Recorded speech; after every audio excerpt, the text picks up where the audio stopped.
올해 그랜드 세이코는 스프링 드라이브 UFA 우시오 300 다이버라는 모델을 공개했습니다. 해외 매니아들과 전문가들 사이에서의 평가는 아주 좋습니다. 역대 그랜드 세이코 다이버 중에서 최고라는 평가는 당연한 게 되어버렸고요. 올해 워치스 앤 원더스 공개작 중에 최고라는 이야기도 나오고 있습니다. 벌써부터 현존하는 최고의 럭셔리 다이버 시계 중 하나라고 꼽는 약간 호들갑스러운 호평도 나오고 있어요. 뒤에 두 주장은 좀 주관적인 영역인데 역대 그랜드 세이코 다이버 중에서 최고라는 건 비교적 증명하기 쉽습니다. 왜냐면 이전의 그랜드 세이코 다이버 모델들이 솔직히 아주 매력적이진 않았거든요. 이 브랜드가 드레시한 성향의 시계에서는 타의 추종을 불허하는 우아한 미감을 보여주는데 이상하게 다이버로 오면은 그 매력이 다 사라진다는 문제가 있었습니다. 브랜드의 뿌리가 되는 세이코가 다이버 명가라는 사실을 감안하면은 그랜드 세이코의 다이버가 이렇게 부진하다는 건 좀 이해하기 힘든 일이었어요. 이번 우시오 다이버는 다소 이질적이라고 생각이 들 정도로 잘 나오긴 했습니다. 티타늄 케이스에다가 역대 그랜드 세이코 다이버 중에서 가장 컴팩트하고 얇은 사이즈를 자랑하고요. ISO 6425 기준에 따른 300m 방수 성능을 지키고 있으면서 태엽으로 구동하는 무브먼트 중에서 가장 정확한 스프링 드라이브 UFA 무브먼트를 심장으로 채택해서 기술적인 정점도 확실하게 찍었습니다.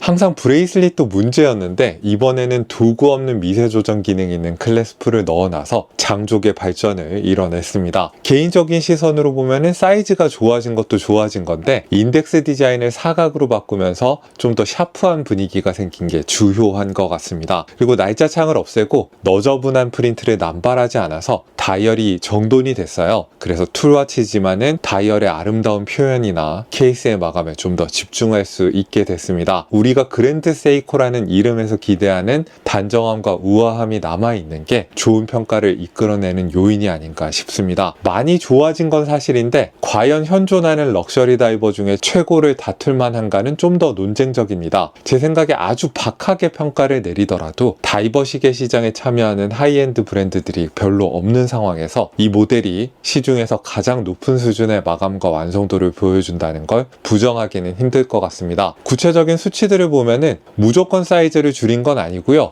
가장 대중적인 다이버 시계의 스펙을 많이 참고한 것 같습니다. 손목위의 존재감까지 비슷해요. 케이스 직경이 40.8mm에 러그 투 러그 길이가 48.5mm이고요. 두께가 12.9mm입니다. 그랜드 세이코가 예전에 선보이던 다이버에 비하면은 직경은 3mm에서 5mm 정도 작아졌고 두께는 1에서 무려 4mm가량 줄어들었습니다. 러그 폭이 보편적이지 않은 21mm인 건 살짝 변화구를 던졌다고 할 수 있겠는데요. 이번에는 브레이슬릿이 잘 나와서 크게 아쉽지는 않습니다. 흔히 쓰는 스테인리스 스틸 대신에 고강도 티타늄 소재를 채택한 게 킥이라고 할 수 있겠는데요. 덕분에 다이버임에도 불구하고 시계줄 줄이기 전의 무게가 120g대로 가벼운 편입니다. 다루기 까다로운 티타늄을 각진 면과 날카로운 각도를 살려서 멋지게 마감을 했습니다. 그리고 이 에볼루션 9 스타일이 적용된 케이스의 특징이라면은 이렇게 각진 구간이 많음에도 불구하고 측면의 프로필을 좀 얇아 보이게 뽑고 곡선형의 형태를 좀 더 많이 적용해서 너무 존재감이 과하거나 두꺼운 느낌이 들지 않게 만들었다는 것입니다. 손목위에서의 균형감도 아주 좋습니다. 스크루다운 크라운은 노치가 촘촘하진 않은데 높이를 좀 높게 만들어서 조작감에도 신경을 썼습니다. 120클릭의 단방향 베젤 역시 적절한 두께를 적용해서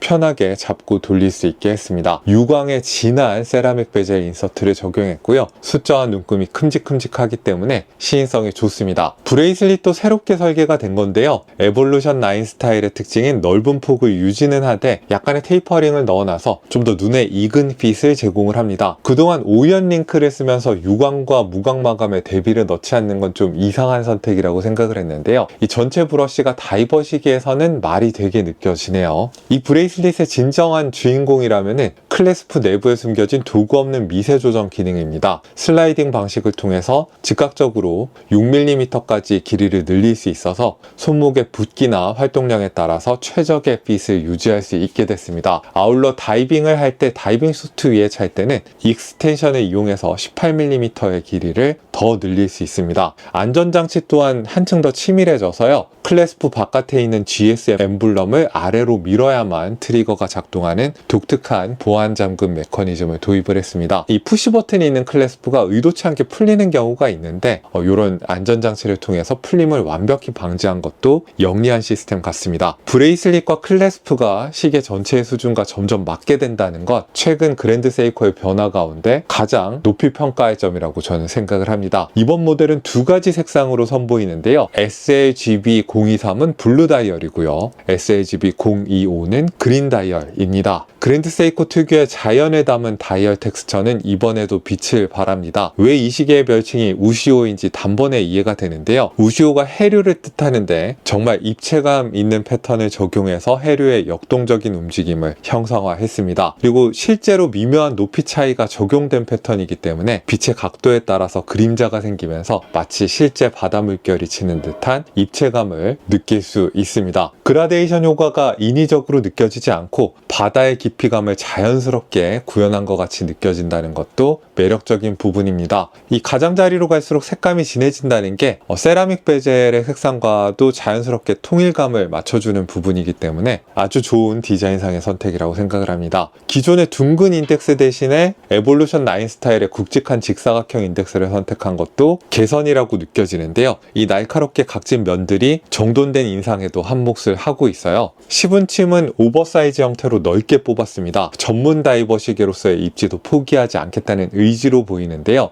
다이버 시계로서는 정말 옳은 선택입니다만은 그랜드 세이코스러운 좀 더 예쁘고 아기자기한 시분침을 보시고 싶었을 분들도 있을 것 같긴 하네요. 디자인은 전반적으로 절제가 되어 있습니다. 이번 모델은 날짜창도 과감히 삭제하고 프린트도 너무 수다스럽지 않게 정돈을 했습니다. 그리고 파워 리저브 인디케이터가 다이얼의 대칭을 깬다고 볼 수 있기는 한데요. 제 눈에는 툴워치 감성에 잘 맞는 것 같고 존재감이 또 과하게 도드라지지 않아서 좋은 것 같습니다. 무브먼트는 또 다른 강점입니다. 작년에 선보였던 9RB2의 후속 무브먼트인 9RB1을 장착했습니다. 이것도 자동 와인딩 무브먼트고요. 데이트가 사라지고 파워 리저브 인디케이터가 앞으로 가는 변화가 반영이 된 것 같아요. 스프링 드라이브라는 시스템이 생소하신 분들을 위해서 잠시 설명을 드리면은 배터리 교체가 필요 없는 기계식 시계의 장점에다가 정확한 커츠 시계의 장점을 결합한 하이브리드 무브먼트입니다. 일단 일반적인 기계식 시계와 마찬가지로 메인 스프링을 감아서 그 힘으로 기어 트레인을 구동한다는 개념은 그대로입니다. 재밌는 점은 그 과정에서 무브먼트가 발전을 한다는 것인데요. 기어 트레인의 끝부분에 있는 글라이드 휠이 두 개의 전자석 사이에서 회전하는 작은 자석을 통해서 전기를 생성하고요. 이 전기가 IC와 쿼츠 오실레이터에 공급이 되고 이 둘이서 함께 전자기 브레이크를 사용해서 글라이드 휠의 속도를 초당 8회전으로 정확히 조정을 합니다. 글라이드 휠은 어딘가에 규칙적으로 부딪혀서 속도를 조절받는 게 아니라 전자기 브레이크의 통제를 받으면서 부드럽게 회전하기 때문에 이 스프링 드라이브 시계에는 소음이 없고 초침이 부드럽게 움직인다는 게 장점입니다. 여기에 탑재된 UFA 울트라 파인 애큐러시 사양은 더 특별한데요. 3개월 동안 에이징을 거친 고품질의 쿼츠 오실레이터를 사용해서 온도나 습도, 정전기, 빛과 같은 외부 요인의 영향을 최소화했다고 해요.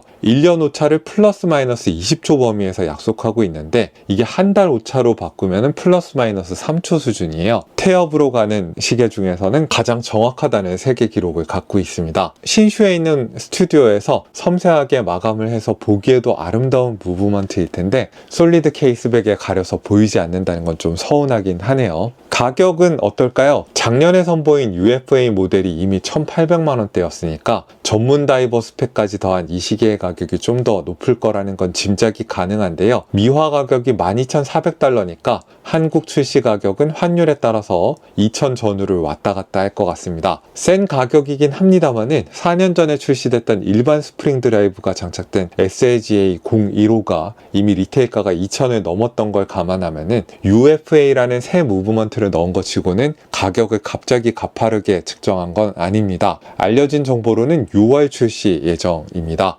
총평을 하자면은 고강도 티타늄을 예리하게 깎아내는 마감 실력이나 1년 오차 플러스 마이너스 20초라는 정확도도 매력적이고요. 다이버 시계와 해류를 묘사한 다이얼을 연결한 것도 설득력이 있습니다. 요컨대 그랜드 세이코의 단정한 매력과 실력을 보여주는 다이버 시계가 나와서 개인적으로 매우 반가웠습니다. 여러분들은 어떻게 보셨을지 궁금하고요. 오늘도 여러분들께 유용한 정보가 됐기를 바랍니다. 이상 저는 김생활이었습니다. 안녕히 계십시오.